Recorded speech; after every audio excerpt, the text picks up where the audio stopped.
Oras, 10:58 na po ng gabi. Sunshine News Blast! Sunshine News Blast! Nag-aalab ng mga balita. Sunshine News Blast! Nagliliyab, sumasambulat, dumadagundong sa buong Pilipinas. Sunshine News Blast! Mula sa ACQ Tower, EDSA Makati, ang sentrong pambalitaan ng Sunshine Media Network International. Narito ang inyong News Blaster Headline. Sa ulo ng ating mga balita, presyo ng gasolina at diesel bahagyang tataas ngayong linggo. Headline. Ikalawang araw ng tigil-pasada ng dalawang transport group, bukas, tuloy ayon kay Valbuena. Headline. 10.5 billion pesos sa panukalang budget ng Office of the President, aprubado na sa komite sa Senado. Headline.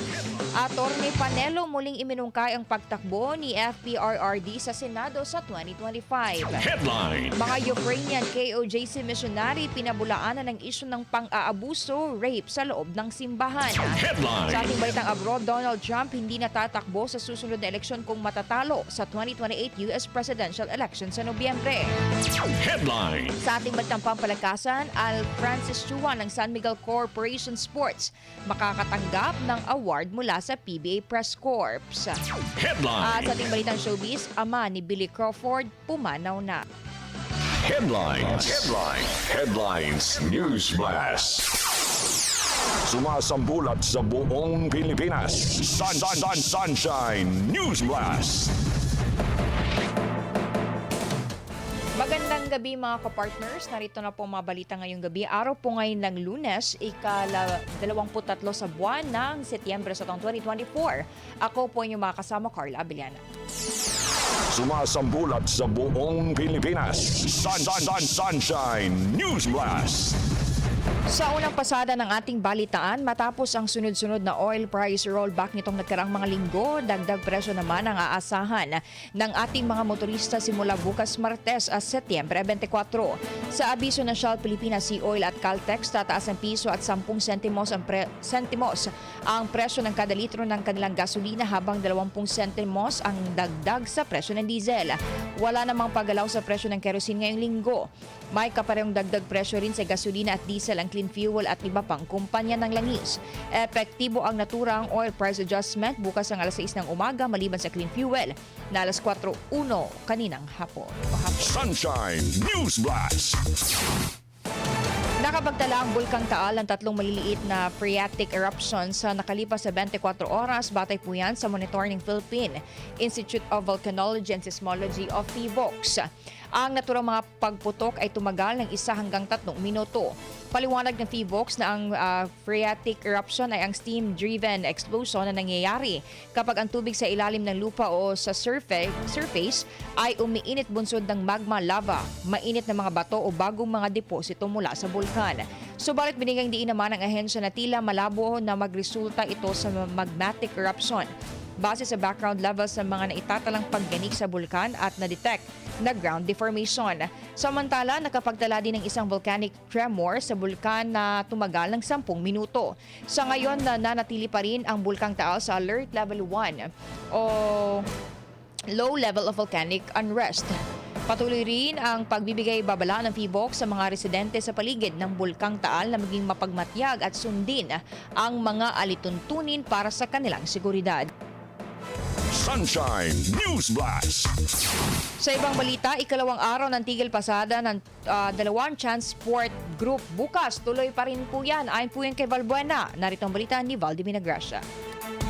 Maagang nagsagawa ng tigil-pasada ang grupong Manibela at Piston araw ng Lunes, September 23, 2024. Ilan sa mga naging sentro ng kanilang tigil-pasada ay ang Novaliches Bayan sa Quezon City, Bagong Silang at Monumento sa Caloocan, Pasig City, Parañaque, Zapote sa Las Piñas at Dasmariñas, Cavite.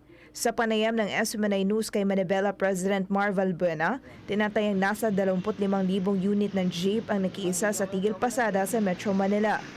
Pero ang naturang tigil-pasada ay hindi naman lubos na naramdaman dahil sa libreng sakay na ginawa ng MMDA at iba't ibang lokal na pamahalaan.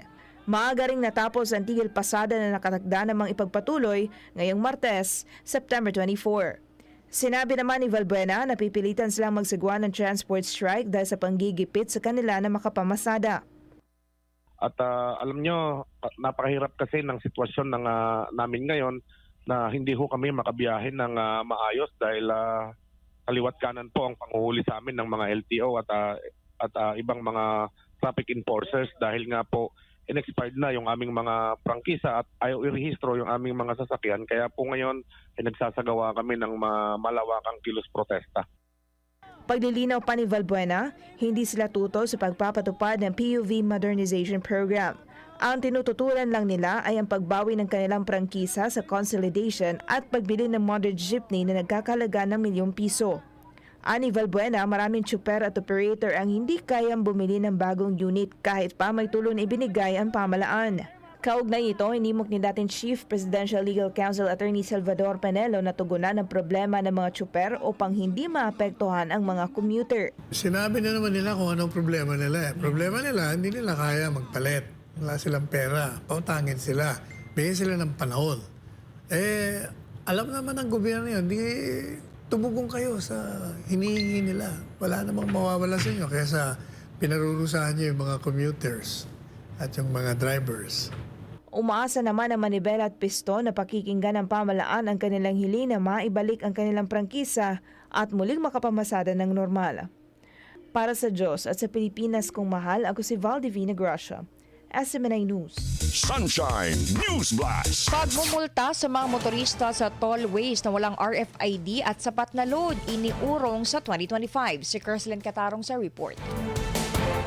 Inaasahan sana ang pagpapatupad sa October 1 ng penalty sa mga motoristang lalabag sa mga alituntunin ng mga expressway sa National Capital Region at mga karatig nitong lugar. Kasama sa mga paglabag na papatawad ng multa ang kawalan ng Radio Frequency Identification o RFID sticker at ang kakulangan sa load sa mga tollgate. Sa press briefing sa Malacanang, sinabi nito Regulatory Board Executive Director Atty. Alvin Carullo na ipinasa ang Joint Memorandum Circular No. 2024-001 para maresolba ang problema sa toll lane. Ang tinatawag na no RFID, no entry at ang insufficient load, no entry. Ang goal po ng ating Joint Memorandum Circular para po mayroon tayong guideline para sa ating motorista na susundin para po yung tinatawag nating toll queuing o paghaba ng mga traffic sa ating toll lane ay maiwasan. Sa anunsyo ng Department of Transportation, ang pagpapataw ng penalty sa mga motoristang pumapasok sa toll highway na walang RFID tags ay iniurong na sa Enero sa susunod na taon. Inihayag ni DOTR Secretary Jaime Bautista sa kaparehong briefing na patuloy na nangangalap ng mga input ang ahensya sa pamamagitan ng mga konsultasyon kasamang iba't ibang stakeholders ng tollway, kabilang ang impormasyon at profile ng mga lumabag. This information will be used to make any amendments to the Joint Memorandum Circular. Let us not lose sight of the goal, convenient and traffic-less travels at all expressways using cashless toll exits. Sa datos ng Toll Regulatory Board na kanilang nakuha noong Mayo 2024, may natitira pang 4.8% ng mga motorista na walang RFID, habang 95.2% ang mayroon na. So ang pinoproblema na lang natin yung 4.8%. Ang nakakalungkot lang po, yung dun po sa ating 95.2%, mga 3.6% po dyan hindi naglo-load ng tama or yung may mga insufficient load. So ito po yung statistika na nakita namin, kaya po kami nagpapatupad sana ng GMC. Sa kabilang banda, aminado naman ang TRB na may problema din ang operational system ng toll operators. Isaan niya ito sa dahilan kaya napagkasunduan na suspendihin o ipagpaliban muna ang implementasyon ng pagmumulta. Hindi po natin mapapagkailayan. Almost 6.76% po out of 7.8% na mga manual transaction o ito yung mga namumroblema tayo, hindi nagiging successful yung ETC transaction, ang dulot po nito ay depektibong RFID tag. Ibig sabihin po, yung mga RFID tag natin medyo pumapalya na, tapos ang kabuang yung rest po, yung mga 0.70+%, Yun po yung mga operational issues. Una rito, ang pagpapataw ng multa ay nakatakda sanang ipatupad noong Agosto 31, ngunit iniurong ito sa Oktubre 1. Samantala, sinabi ng opisyal ng TRB na hindi ipapataw ang multa hanggang ang electronic toll collection system ay maayos na. Ibig sabihin, ang schedule sa Enero 2025 ay maaring ilipat muli. Para sa Diyos at sa Pilipinas kong mahal, Creseline Catarong, SMNI News. Sunshine News Blast. Sa ibang balita, pagkakataon upang pagnilayan ang kahalagahan ng simpleng pagsalo-salo ng biyaya, maging ang pagbuo ng mga alaala bilang isang pamilya na nagmamahalan. Mensahe ito ni Vice President Sara Duterte sa araw ng Kainang Pamilya Mahalaga Day o Family Day. Gayunpaman, sinabi ng pangalawang Pangulo na sanay mapaalalahanan ang lahat sa pamamagitan ng pagdiriwang na ito hinggil sa hinaharap na krisis sa pagkain ng maraming Pilipino. Dahil dito, sa huli ay hangad ni VP Sara na sana ay makaranas ng ginhawa ang mga Pilipino, lalo na ang may karamdaman at nahihirapan sa buhay. Sunshine News Blast. Opisyal nang lumagda sa isang kasunduan ng Commission on Elections o COMELEC at ang United Nations Development Program o UNDP Philippines upang isulong ang pagpapalakas ng proseso ng eleksyon sa Bangsamoro, Autonomous Region in Muslim Mindanao o BARM.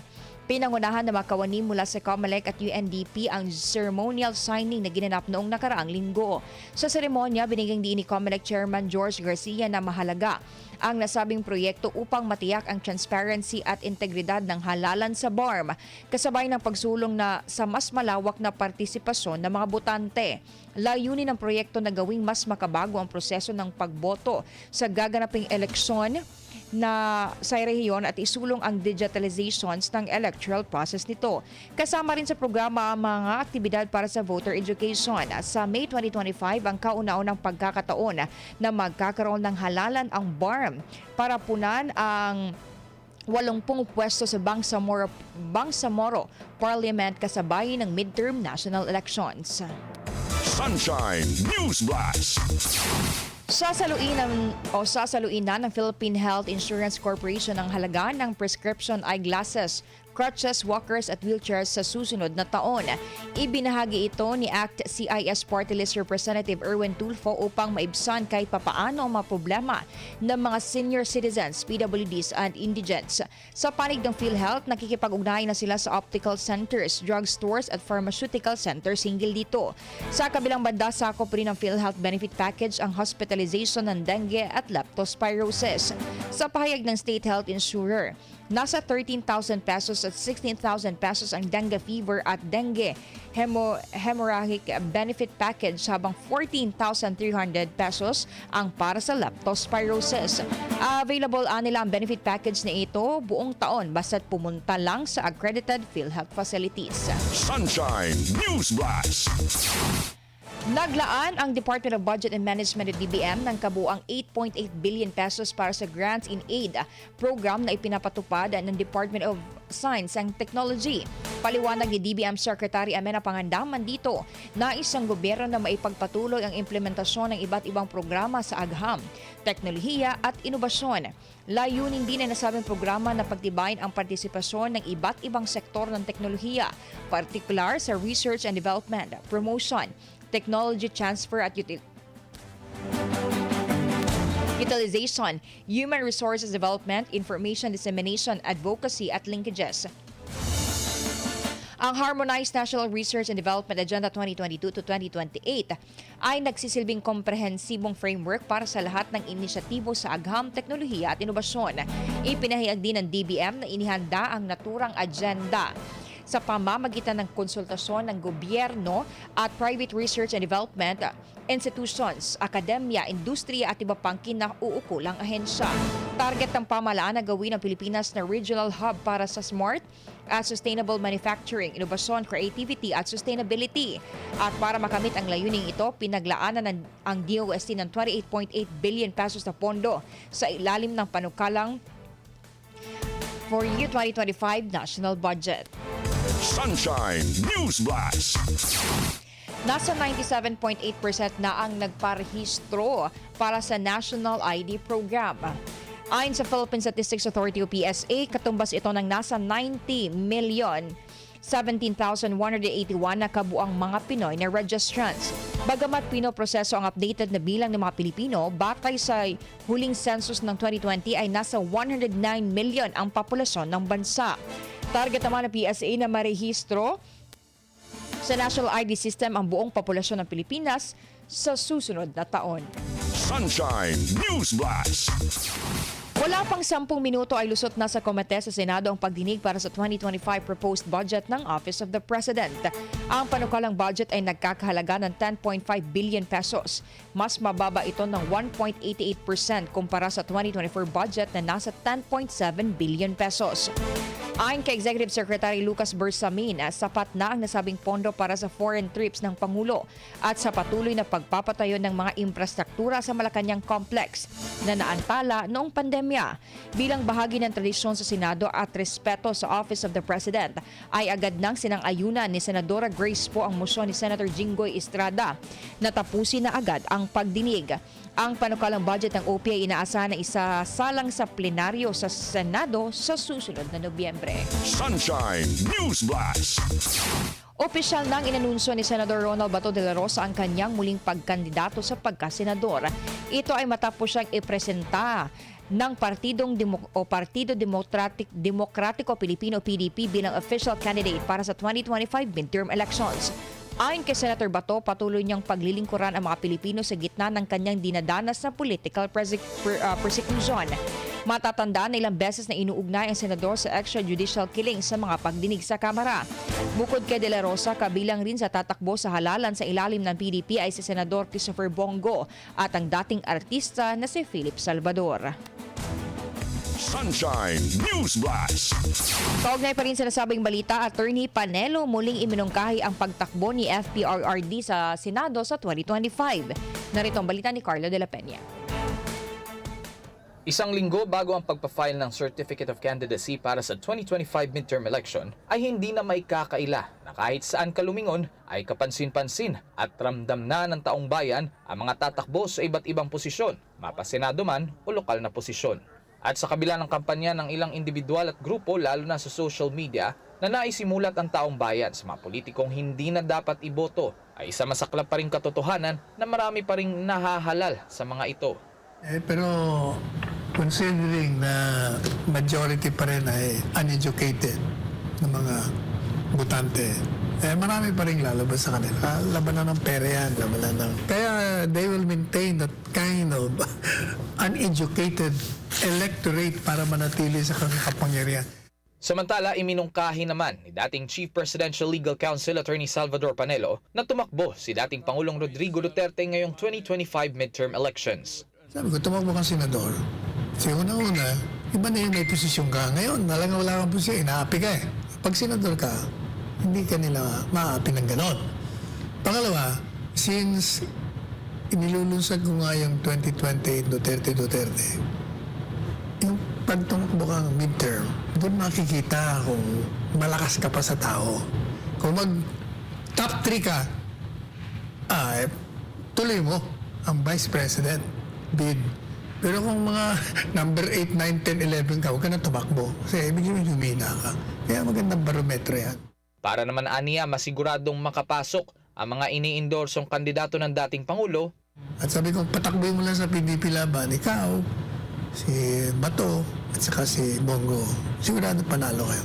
Pero palagay ka ng mga iba dyan, maging etso-diretso kayo. Samantala, ayon naman sa dating palace official na magkakaroon lang ng pagbabago sa mga iluluklok sa pwesto kung... Kaya yung panukala ko po na papag-aralin natin ang lahat ng Pilipino na libre, hindi mangyayari yun. Mangyayari lang yan kung magkaroon ng revolutionaryong gobyerno. Ayan, mangyayari yun. Para sa Diyos at sa Pilipinas kung mahal, Carlo de la Peña, SMNI News. Sunshine News Blast. Sinalubong ng Overseas Workers Welfare Administration o OWA ang labi ng isang Pinoy seaman na nasawi dahil sa sakit na malaria. Habang nasa barko sa karagatan ng Brazil nitong nakaraang buwan, emosyonal na sinalubong ng kanyang pamilya ang labi ni Mark Ed Curameng na dumating sa bansa nitong Sabado ng gabi. Sinabi ng OWA na si Curameng ay pumanaw nito lamang August 24 dahil sa malaria habang nagtatrabaho sa barko. Nang malaman ng OWA ang nangyari, Agad itong nakipag-ugnayan sa iba pang mga ahensya ng gobyerno para sa pagpapauwi ng kanyang mga labi sa Pilipinas. Nangako ang OWA ng karampatang tulong para sa mga naulilang mahal sa buhay ni Mark Ed. Sunshine News Blast. Pilipinas nagpadala ng replacement ship sa Escoda Shoal kapalit ng BRP Teresa Magbanwa. Sir Crescent Catarong magbabalita. Binigyang diin ng National Maritime Council o NMC na pananatilihin ng Pilipinas ang presensya nito sa Escoda Shoal upang patuloy na ipagtanggol ang soberenya at mga karapatan ng bansa at i-monitor ang mga umano'y iligal na aktibidad sa lugar. Sa ulat ni NMC spokesman Alexander Lopez, nagpadala na ang Pilipinas ng panibagong barko malapit sa Escoda Shoal bilang kapalit ng BRP Teresa Magbanwa sa West Philippine Sea. Pero anya, hindi lang nito masabi kung ito ay Coast Guard vessel o Philippine Navy vessel. Hindi na rin nagbigay ng karagdagan pang detalye si Lopez sa usaping ito dahil sa mga isyu ng seguridad. Magugunitang umalis sa Escoda Shoal ang BRP Teresa Magbanwa matapos ang 5 buwan sa West Philippine Sea dahil sa masamang panahon, pagkaubos ng mga gamit at pagkakasakit ng ilang tauhan bunsod ng kakulangan sa pagkain at tubig. Samantala, inanunsyo ng National Maritime Council na may balak umarkila ng mga maritime vessel ang gobyerno mula sa ibang bansa. Ngunit ani Lopez, ang nasabing plano ay kailangang pag-aralang mabuti dahil sa ilang alalahanin. Ilan sa mga concern ayon sa tagapagsalita ay ang bilang ng mga barkong kinakailangan sa lugar, uri ng mga barko na dapat upahan at ang pagkakaroon ng pondo. Inihayag ng NMC official na ang pag-aarkila ng mga barko ay makatutulong na pansamantalang palakasin ang presensya ng Pilipinas sa loob ng mga teritoryo nito habang hinihintay ang pagdating ng mga nabiling barko. Kasi hindi rin biro-biro kung paano mag-tira, may kaibat na budget na dapat. So, ito yung mga bagay-bagay na dapat pag-aralan kung consider seriously ng ating pamahalaan, especially ang Department of Defense at ang ating BOPR o Coast Guard. Dapat ba maghiram muna kapag hinihintay natin yung ating mga barkong pinapagawa o binili na habang ginagawa? Kasi ang paggawa ng isang bagong barko ay hindi naman kaya gawin ng 1 taon, hindi kaya gawin ng 2 taon. Normally, mga 4-5 taon o 7 taon. Kasi hindi ito pangkaraniwang barko na ginagawa sa persona sa komersyal. Kung itutuloy ng gobyerno ang pag-upa, sinabi ni Lopez na dapat military grade ang mga barko at bahagi ng modernization program ng Armed Forces of the Philippines. Dagdag pa ng opisyal, ang hakbang ay mas magandang alternatibo rin upang palakasin ang kakayahan ng Maritime Force ng Pilipinas. Ginawa ni Lopez ang pahayag bilang tugon sa mungkahi ni Senator Francis Tolentino na kumuha ng karagdagang mga sasakyang dagat sa pamamagitan ng pag-aarkila. Para sa Diyos at sa Pilipinas kong mahal, Cresceline Catarong, SMNI News. Sunshine News Blast. Samantala, mga Ukrainian KOJC missionary pinabulaanan ng isyu ng pang-aabuso, rape sa loob ng simbahan. Narito ang report ni Jean Domingo. Those allegations, we were really shocked hearing them saying those blatant lies because at first place, they were given an opportunity to fly back home every once in a while. And beside that, after staying some time here, they even invited their families and relatives to visit them here, their parents and their younger siblings, and they encouraged them also to become workers like themselves. So if they were physically abused or raped as they claim, how would you ever do that? You would introduce the person who allegedly raped you to your parents. It doesn't even make any sense, you thinking that a person would do that. Kinwestiyon rin ito ang mga akusasyon ng mga ex-KOJC missionaries. Dahil kung totoong inabuso sila dito, ay tiyak na makikita ito sa kanilang mga kilos. And secondly, they really don't look like they were physically abused or their rights were violated, they were not happy here, because they look like they were enjoying their life. And everything was open to them. It comes with a very heavy emotional trauma, which in their outward look, you would never say that. They don't look like somebody who have been abused and traumatized here. Pastor opened their heart and provided them with everything that they could ever ask for. So looking back, I don't really see any reason for them, to say those things. And in fact, it doesn't even reconcile what they say and how they left. Pino na rin yung kinang timing ng pagkasabi ng mga dating KOJC workers na nirape sila dahil matagal pa silang nanatili rito sa Pilipinas at sa KOJC.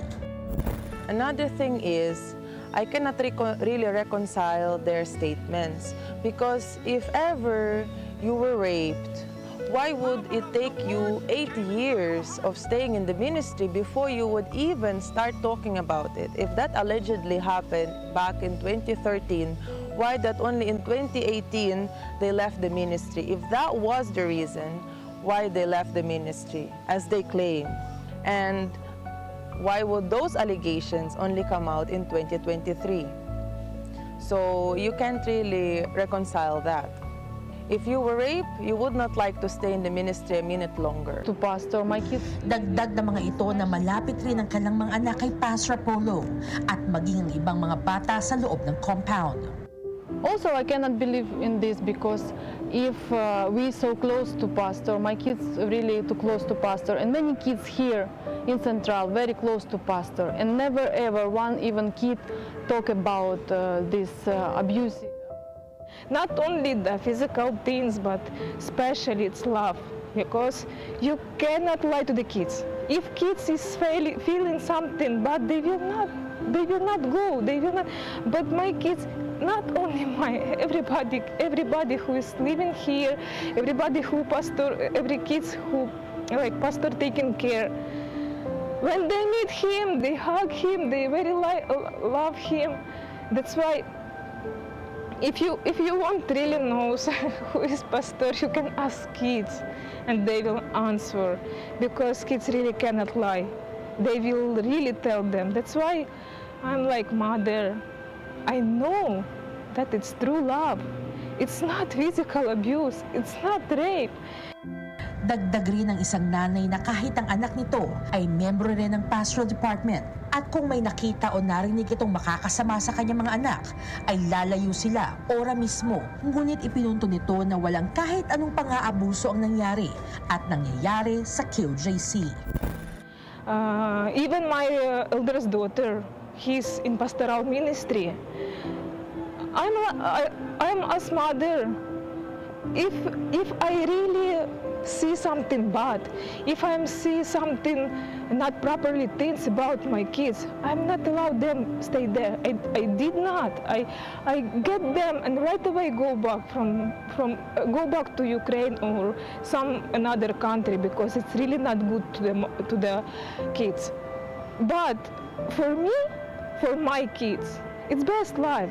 Because pastor for my kids is like father. He's loved them. He give them everything what they need. And I'm happy that she is there because I know it's best for her. It's best for my son because he is the boy, is the one boy in my family. My son always look at pastor and he is like example for him. And he always said, no, I will be like pastor. If it's bad person, who is the from kids said, I will be like pastor? No, of course. Because I really sure, I know, I saw, I see, and I continue to like dedicate my life and my kids to this ministry, to pastor, and testify all over the world that pastor is not like that. Like that testimony about him, very bad things, that pastor is rape kids or like physical abuse or something else. No, it's not true. It's really, really big lie. Nakilala nila ang mga nag-aakusa kay Pastor Apollo at nakita niya kung paano binago ng buting pastor ang kanilang mga buhay.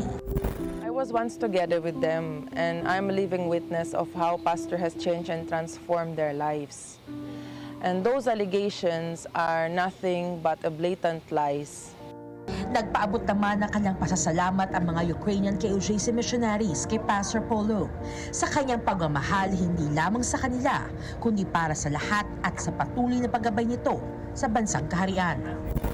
And I would like also to take this opportunity to thank Pastor that amidst all of these accusations and allegations thrown against him, he still continues to instill in us the value of loving our neighbor and even going to the extent of loving our enemies. Thank you so much, Pastor, for everything that you have done for us. I just want to say, Pastor, a very, very big thanks to you that I'm here with my kids. You always teach me only good, only that things that I can use it now for my life to continue doing my ministry. And I remember that day when I promised to you, Pastor, be with you until the end. It's true. I will continue my message. I will continue my ministry no matter what. If it's good days or it's bad days, if it's big blessings, big trials, no matter what. I want to tell to you that my love, big for you, Pastor. My life, it's in the hand of the Father through you, Pastor. So we love you, Pastor. We are waiting you here. We will continue do our ministry best what we can. Praise the Father. About Pastor's love, about Pastor's kindness, mercy, goodness, and about his big heart, I can say only that it's really good man. He always and always try to do only best for us. If those people don't understand him, but Pastor, every time he can help us to change our physical life to spiritual life and understand first of all spiritual things. And we want to say thank you very much for your patience, for your kindness, for your love, and for everything that you gave to us in every day of our lives. Because of you, Pastor, we are here, still here, and we know that Father Almighty will guide us through you everywhere, and we don't afraid anything, Pastor. We always will be with you and protect the truth, and we never believe in these false accusations, Pastor. Never ever. Para sa Diyos at sa Pilipinas kong mahal, Jean Domingo, SMNI News. Sumasambulat sa buong Pilipinas. Sunshine News Blast. International News Blast. Hindi natatakbo si dating US President Donald Trump sa eleksyon kung matatalo ito sa 2028 November's US presidential election. Si Trump ay naging Republican candidate sa loob ng 3 national election. Inamin ni Trump nang tanungin ito sa isang interview kung tatakbo pa ito ulit sa eleksyon. Kung matatalo siya laban kay Democratic Vice President Kamala Harris, anya, hindi na pero inaasahan ito na mananalo siya sa nalalapit na US presidential election. Sa inilabas na national polling average, nangunguna si Trump na may 52% average at 48% sa kabuuan. Sports News Blast. Bibigyan ng Danny Floor Executive of the Year Award si San Miguel Corporation Sports Director Alfrancis Chua mula sa PBA Press Corps Award bukas sa Novotel, Manila, Araneta City. Malaki ang niambag ni Chua sa Gilas Pilipinas Men's National Team. Sa isa sa hinawakan ni Chua ay ang San Miguel Beer, Barangay Ginebra at Magnolia. Si Chua ang ikalawang nagawara ng naturang parangal. Matatandaan na naging bahagi si Chua ng Gilas Pilipinas bilang team manager sa 19th Asian Games kung saan nakuha ng Pinoy koponan ang gintong medalya. Showbiz News Blast. Pumanaw ng ama ng The Voice coach Billy Crawford na si Jack noong Linggo, September 22. Ibinalita ito ni Billy sa kanyang Instagram. Sa kanyang post, humingi ito ng tawad sa kanyang ama kasi wala ito sa tabi ng pumanaw siya. Nagpasalamat din ito sa kanyang mga ama sa pagiging greatest dad ever. Nakiramay naman ang mga kaibigan ni Billy sa industriya. Sumasambulat sa buong Pilipinas. Sunshine News Blast. ang salita ng Ama sa pamamagitan ng hinirang na anak ng Diyos, Pastor Apollo C. Kibuloy. For as long as I stand firmly in the truth, I won't bow down to anyone but God. Hanggat ako ay matatag na naninindigan sa katotohanan, hindi ako luluhod sa sino man kundi sa Diyos lang. Sunshine News Blast. Ayan, at bago po tayo magtapos mga kapartner, ayan, 93 days to go na lang at Pasko na. Merry Christmas! Inyo pong natunghayan ang balitaan ngayong gabi mga kapartner. Araw po ngayon ng Lunes, it's September 23, 2024 at sa muli po sa ngalan ng buong puwersa ng DZAR 1026 Sunshine Radio Manila para sa Diyos at sa Pilipinas nating mahal. Ako po ay yung naging tagapagbalita Carla Abellana. Maraming salamat sa iyong pakikinig at magandang gabi. Sumasambulat sa buong Pilipinas. Sunshine News Blast. Sumainyo ang Sunshine News Blast. Hatid ng Sunshine Media Network International at ng DZAR 1026 Sunshine Radio. Kapartner mo sa balita at serbisyo.